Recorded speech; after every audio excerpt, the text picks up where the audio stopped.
දැන් මම මේ කියන එක හෙට ඉඳන් කරන්න පුරුදු වෙන්න ඕන. හැමදාම හැන්දෑවට නිදා ගන්න කලින් මේ දරුවෝ මුළු ලෝකෙටම හොඳට මෛත්‍රී කරන්න. කොහොමද මෛත්‍රී කරන්නේ? දැන් අපේ විපස්සනා භාවනා මධ්‍යස්ථානට ගියා කිව්වනේ කට්ටිය.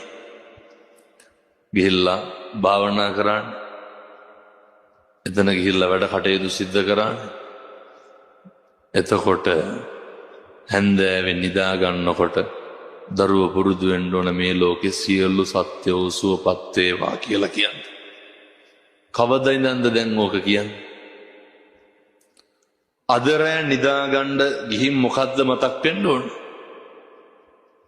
සියලු සත්වයෝ සුවපත් වේවා. අද ඉඳන් ඕක කරනවනේ. සියලු සත්වයෝ නිරෝගී වේවා. පොඩි කාලේ ඉඳන් පුරුදු වෙන්න පුතේ මුළු ලෝකෙටම මෛත්‍රී කරන්න. පොඩි කාලේ ඉඳන් පුරුදු වෙන්න අනුන්ගේ යහපත දකින්න. අපේ මේ සමාජයේ බොහෝ දෙනෙක් අනුන්ගේ යහපත ප්‍රාර්ථනා කරන්නේ අනුන්ගේ අයහපත විතරයි ප්‍රාර්ථනා කරන්නේ. අපි පොඩි කාලේ ඉඳන් පුරුදුනොත් එහෙම අනේකා නිරෝගී වේවා වෛර නැත්තෝ වේවා කියලා අපිට මොකද වෙන්නේ? පුතේ අපි නිරෝගී වෙනවා.